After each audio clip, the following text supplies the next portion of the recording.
The cadets were already laughing when the human walked in. Not loudly, just that low, confident snicker predators use when they think they're safe at the top of the food chain. The air shimmered with amusement. One Threx flicked his claws together, another swished a scaled tail across the floor. All of them turned to watch the new arrival. Elias Wren, earthborn, unarmed, unimpressive.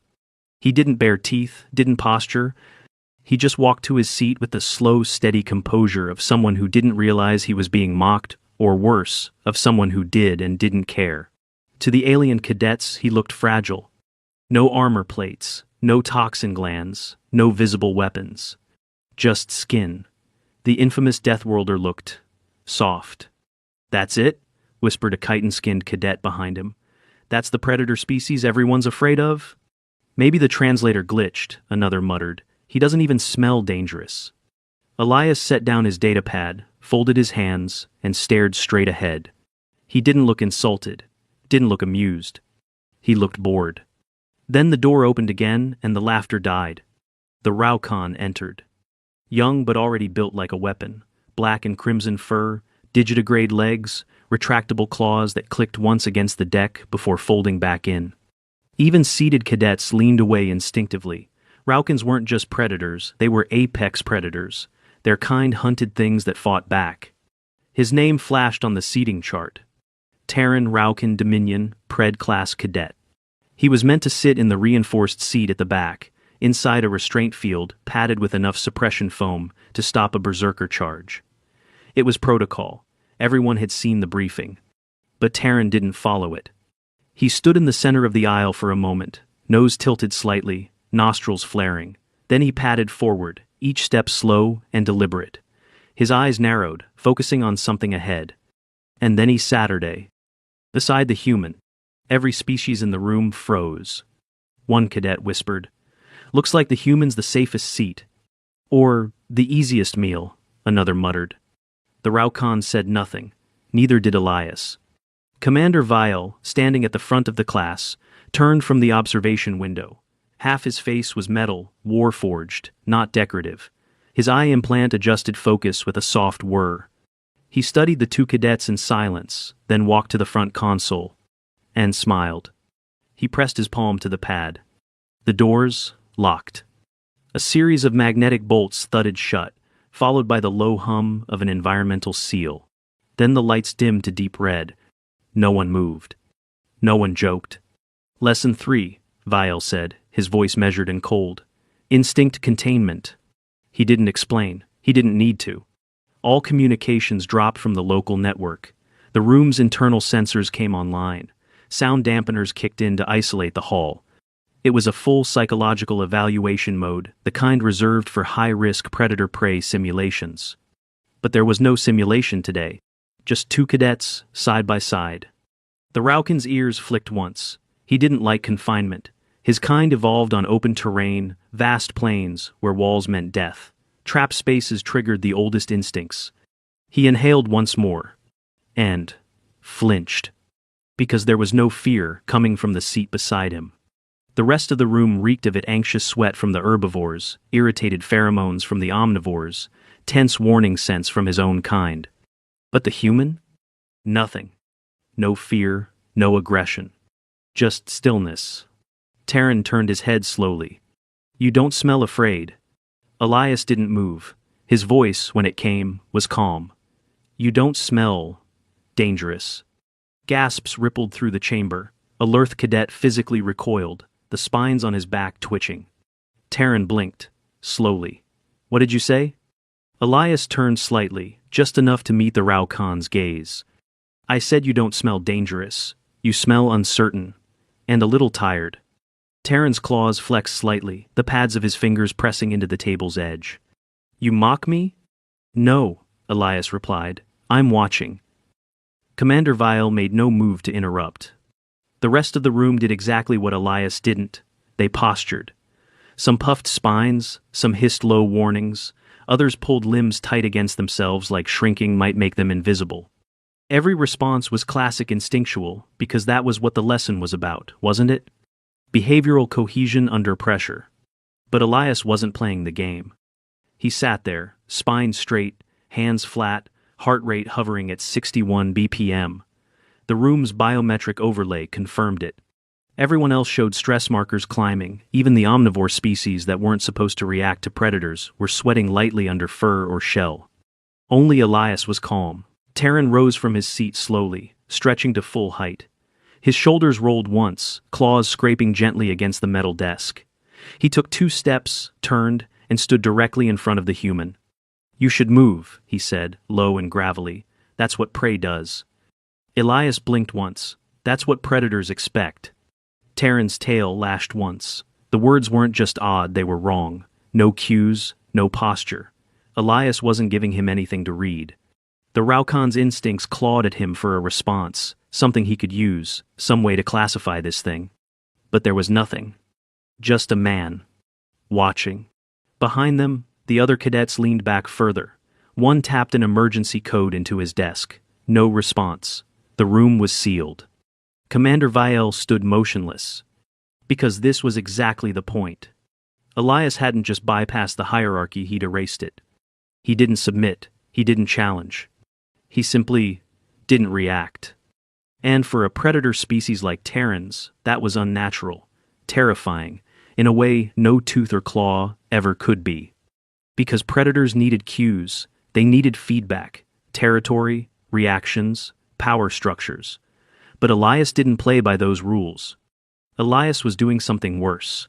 He was waiting. Terran could feel it now deep in his hindbrain. That ancient terrible realization that whatever sat in front of him wasn't prey, wasn't another predator either. It was something else. Something older. Something that survived its world by not moving when death walked by, and by killing only when it had to. Terran took a half step back. He didn't mean to. His claws retracted. Elias looked up at him again. "That's not anger," he said softly. "That's confusion." The Raukan's ears pinned flat. "I could kill you." "You could try," Elias replied. But there was no arrogance in the voice. Just a quiet, terrible sincerity. Then Elias leaned back, stretched once, and folded his arms behind his head. And the room got even quieter. The timer in the back corner kept counting down. 18 minutes remained. And no one knew what would happen next. 17 minutes left on the clock. Terran hadn't moved, neither had Elias. But the rest of the room had. Subtly, incrementally, cadets were shifting, some toward exits that would not open, some shrinking behind their desks, some breathing through gills or scent vents, as though clearing pheromones might reset the moment. It didn't. Because the moment wasn't chemical. It was behavioral. Terran's claws curled against the floor. His instincts demanded he reassert position, remind the others what he was. But every time he looked at the human, something stopped him. It wasn't Elias's face, no snarl, no sneer, no rage. It was his silence. That quiet, watchful stillness. The kind that didn't need a raised voice to dominate a room. It radiated not power, but patience, and that, somehow, was worse. Terran growled low, not as threat but frustration. He wasn't used to this. He knew how to climb over prey, how to outmatch rivals. But this was something with no footing. He stepped closer again, slowly, measured, not lunging, not charging, just close enough to test. "You really think you'd survive me?" he asked, voice a low growl only Elias could hear. Elias exhaled softly through his nose, not quite a sigh. His posture stayed relaxed, legs crossed loosely, his right hand tracing a slow circle on the desk's corner, not nervously, not idly. "Wrong question," Elias said. Terran tilted his head slightly. "Then what's the right one?" Elias looked up at him, calm. "Why would I have to?" The cadets around them stilled further, spines rigid, gills flared, crests flattened. One of the Phelan cadets whispered under his breath, "What does that mean?" Commander Vail's voice came from the front, not loud, not forceful, just clear. "It means the human knows something you don't." Terran turned his head slightly, eyes narrowing. "Then tell me." Vail walked slowly around the perimeter of the class, hands behind his back. "Raukans are top-chain predators on your world. You're trained to measure everything by reaction. Flee, freeze, fight. Your instincts aren't habits. They're programming survival by response." He paused behind a Lurth cadet who was actively sweating through his chitin. "But humans, They don't follow those rhythms. Vial's gaze returned to Elias. They don't wait for signals. They don't read cues like we do. They watch, and they decide. Elias didn't nod, didn't smile, but Terran could feel the truth of it. It rang behind the human stillness like a quiet chord. Terran's voice was cautious now. "You're not trying to win, are you?" Elias tilted his head. "Win what?" The Raucan blinked. "The game," he said. "The hierarchy. Dominance." The human leaned forward slightly, just enough to shift his gaze level with Terran's again. "There's no hierarchy," he said. "Not unless you believe in one." His voice wasn't challenging, it was gentle, almost curious. And that was the worst part. It wasn't personal. It wasn't even targeted. Elias wasn't fighting for dominance. He just didn't need it. The Predator cadets were shifting again, not forward, but inward. Terran could smell it now. Not fear, not submission. Confusion. That dangerous limbo, where instincts don't work. He stepped back again, 2 full paces this time. His shoulders slumped slightly, his tail slowed. The spike of adrenaline in his bloodstream was receding. His breathing shifted unconsciously toward the human's tempo. And that's when it happened. The whole room began to mirror Elias. A low hum of tension dissipated, not through violence, but through absorption. Even the herbivores stopped twitching. The omnivores folded their hands. The Threx cadet who'd flicked his claws earlier now sat perfectly still. The human wasn't a threat. He was a center. Vial tapped his console, silently, marking the exact moment. Timestamp, 12:44 remaining. Subject, Elias Wren. Event, room-wide autonomic sync. Heart rates converging, tension markers falling. No voice raised, no movement made. Instinct containment achieved. He'd never seen it happen this way. Raucans sometimes de-escalated with rank display. Herbivores froze until predators got bored. But this wasn't reaction or suppression. This was override. He watched Elias lean back again and slowly blink. Not in dominance, not in indifference, but in perfect composure. Beside him, Terran finally sat back down. Not out of defeat, but because he wanted to. His claws retracted fully, his tail curled neatly around the base of his chair. He glanced sideways at Elias, then forward again. No one told him to. No pheromone made him. He just did. And no one laughed anymore. The timer ticked past 11 minutes. And still, no one spoke. Not because they'd been ordered to remain silent. That order had come and gone in other training scenarios, often ignored by cadets eager to test boundaries. No, this silence was something else. Something chosen. Something maintained. Because every breath in that room now felt like it needed permission. Elias hadn't moved since he leaned back in his seat. His eyes were half-lidded, one foot tapping faintly against the floor in a pattern no one could place, maybe a rhythm, maybe nothing. The datapad beside him remained untouched. He wasn't playing a role. He simply was. Terran shifted slightly, testing his own breathing. It had slowed by 3 full cycles per minute. He hadn't meant to sync with the human. He hadn't even known it was happening. But now that he noticed, he couldn't unsee it. Elias's calm wasn't just a personal state. It was infectious, viral. And that was deeply wrong. Not bad, not dangerous, just unclassifiable. Terran had been trained to detect threats. He could scent adrenal fluctuations, hear micropupil dilations, read tail twitch frequencies down to the millisecond. His entire body was built to process threat levels before they manifested. But Elias triggered none of those. He didn't suppress tension, he replaced it. And that replacement was the most unsettling thing Terran had ever encountered. "Why aren't you afraid of me?" Terran asked quietly. He wasn't posturing now, he wasn't hunting, he was asking, genuinely.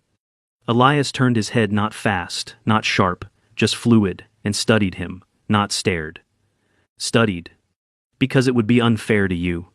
The answer made Terran's ears flick involuntarily. Unfair? Yeah, Elias said, voice flat but not cold. You'd lose your temper. I'd stay calm. It wouldn't end well. The room stilled again, as if gravity itself paused. That statement wasn't a threat, it wasn't even assertive. It was true.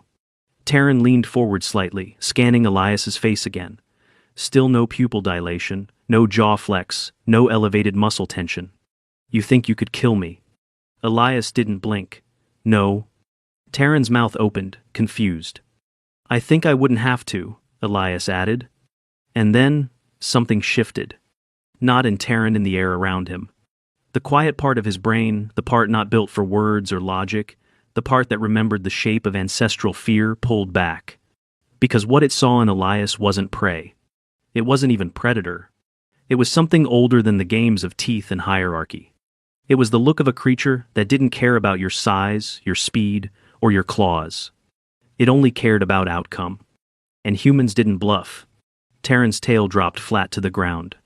His hands opened slowly, claws fully retracted now. He didn't even realize he was surrendering until he was already doing it. It wasn't submission like his species taught. No lowering of the head, no exposing the throat. It was deeper, instinctive. It was the kind of surrender a wild animal gives a storm. Not because the storm is evil, but because the storm doesn't care what you are.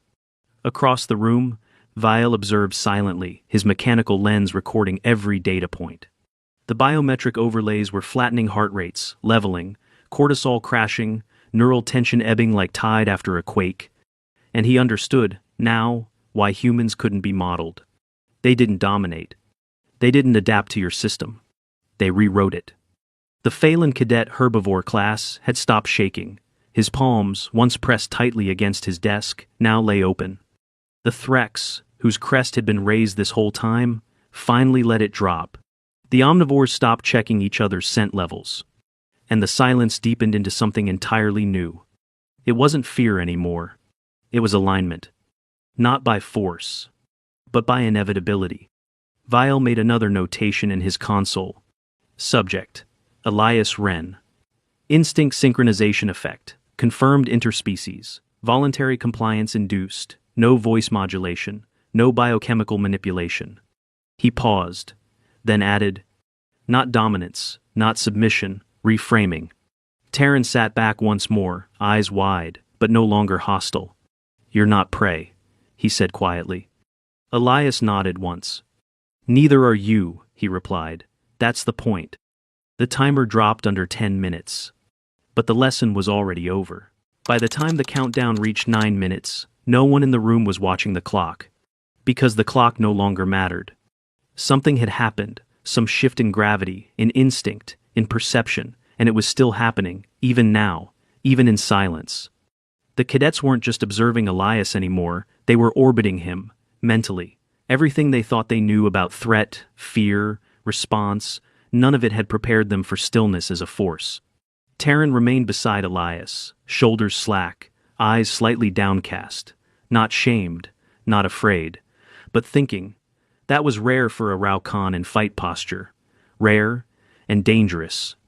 They didn't think in conflict, they reacted, decisively, permanently. But now he was thinking. Taryn leaned slightly to the side, just enough to ask, what were you taught on Earth? What makes you like this? Elias didn't look at him. His reply was neutral. Nothing taught me, everything tried to. What do you mean? Where I'm from, Elias said, things don't hunt you for status. Or territory. Or ritual. They hunt you because they're hungry. Or bored. Or just because they can. Taryn said nothing. He knew of such places, fringe worlds, failed colonies, but not as birthplaces, not as home. And what did you do? The Raukan asked. Elias shrugged. We adapted. Taryn stared at the human's hands. No claws, no blades, just soft digits, nails worn but clean. You have no natural weapons. Elias finally looked at him. We are the weapon. It wasn't a boast. There was no elevation in tone. It was as flat and certain as a weather report. Commander Vial, still watching from his corner, typed something rapidly into his personal log. Note: Subject Wren's calm is not learned, it is native. The room has not shifted to respect him, it has realigned itself around him. He looked across the cadets. The herbivores no longer tried to reduce their profile. The carnivores no longer felt challenged. The omnivores, the flexibles, were all leaning slightly forward now, as if drawn closer by an invisible hand. Vial understood. It wasn't fear. It was equilibrium. and it was rare enough that he didn't want to interrupt it. But then the air changed. A faint hiss, mechanical, unnoticed at first until the temperature dropped 1 degree. The scent of ozone spiked. The cadets stirred. Everyone turned to the front wall as it shifted just slightly, revealing the outline of a containment panel. Inside, a tranquilizer drone sat idle. Vial noticed it too late. One of the auto triggers had misfired, detecting prolonged predator engagement without resolution. It had armed the failsafe. Terran's head whipped toward the source, instincts reawakening like fire in dry grass. Elias moved first. Not fast, not violently. He simply stood up. Not a single alarm blared. Not a single threat display activated. And yet, the drone froze mid-cycle, its threat index wavering. Elias stood facing the containment panel, hands loose at his sides. His breath was steady, his heart rate still visible on the shared biometric HUD, had not moved. Terran felt it behind him again, that wave of silent inevitability. Elias took a single step forward. The drone lowered itself slowly, powered down. The panel resealed. The room exhaled. Only then did Commander Vial speak. That wasn't supposed to happen. Elias turned halfway, glanced at the instructor. I know. Vial's mechanical eyelid flicked once. You didn't disable it, he said. No. You didn't threaten it. I didn't have to. Vial took 2 steps forward, placing his hand on the lectern as he spoke to the class. What you saw just now, what you felt was not reflex, not chance. It was calibration. Human instinct operates differently from yours. It doesn't spike. It doesn't posture. It absorbs. He looked at Terran. You tried to dominate him. He didn't resist. He didn't defer. He simply refused to participate. That's not a rejection of instinct, it's a weaponized version of it. Then he looked back at Elias. And when that failed, he did something your species cannot do. He forced your body to realign by holding his own steady. Terran, still seated, looked up slowly. Is that why you never flinched? He asked. Elias turned to him, expression unreadable. It's not about not flinching, he said. It's about choosing when. Vial clicked the override switch on his console. The magnetic locks disengaged, the timer hit 0. The doors opened. But no one stood. Because the lesson hadn't ended. It had settled. And the only one who rose, without hurry, without pride, was Elias. He walked out first, datapad under his arm, shoulders straight. Just before he disappeared through the doorway, he paused. Terran watched him carefully, expecting something. A word. A gesture. But all Elias did was glance over his shoulder and say, You weren't wrong. Terran blinked. You are dangerous, Elias said. Just not in here. And then he was gone. The door sealed behind Elias with a soft magnetic hiss. Still, the room remained motionless. Terran didn't stand. He couldn't. Not from injury, his muscles worked fine, but because his body hadn't decided what came next. He sat there, not confused, not afraid, but changed. Something quiet had come unseated in his mind, and it hadn't yet found a new place to anchor. The seat beside him, still warm from the human's presence, radiated an emptiness that was not absence, but weight. Across the room, cadets blinked slowly, unsure how to process what they had just witnessed. There had been no battle, no violence, no flared nostrils or torn flesh or dominance displays. And yet the atmosphere felt like aftermath, like standing in a crater after something impossible had passed through. Commander Vale stepped to the center of the hall. His voice, when it came, wasn't loud. It didn't need to be. What you experienced today was not confrontation, he said. It was recalibration. He looked slowly around the room, pausing at each species. You were taught that conflict is measured in responses, that instincts are the oldest truth, that muscle memory is king. His metallic foot thudded lightly against the deck. You were taught wrong. He turned toward the seat Elias had vacated. The screen beside it still glowed softly with biometrics. Pulse, stable, breathing regulated, cortisol undetectable. Humans don't win by overpowering. They win by not reacting when expected. They survive not because they are strongest, but because they are unreadable until it's too late. One of the cadets, the Lurth, with the twitching backplates, raised a cautious hand. But how? How can a species evolve like that? Vial considered, before answering. Because their world required it. Earth wasn't just dangerous, it was patient. It didn't strike fast, it wore things down. Their apex predators didn't chase. They waited, camouflaged, stalked. He paused. And so did the humans. Terran's claws tapped once, slowly, against the edge of the desk. He said I was dangerous, but only not in here. What did he mean? Viel looked at him. For a long moment he said nothing. Then, he meant your instincts work somewhere, in combat, in open terrain, where movement decides outcomes. He tapped the side of his temple. But in here, where stillness is the battlefield? You lost before you stood up. Terran's tail curled slightly, not in shame and understanding. He had learned something no Raucon had ever taught him. Not just about humans, about himself. He nodded once. I want to learn it. Viel raised an eyebrow. You want to learn what he did? I want to understand how not reacting becomes a weapon. Viel smiled faintly, something rare and thin. Then you already have. He walked slowly back to the control panel and powered down the biometric systems. The lights returned to normal, bright, cool, artificial. But the room stayed quiet.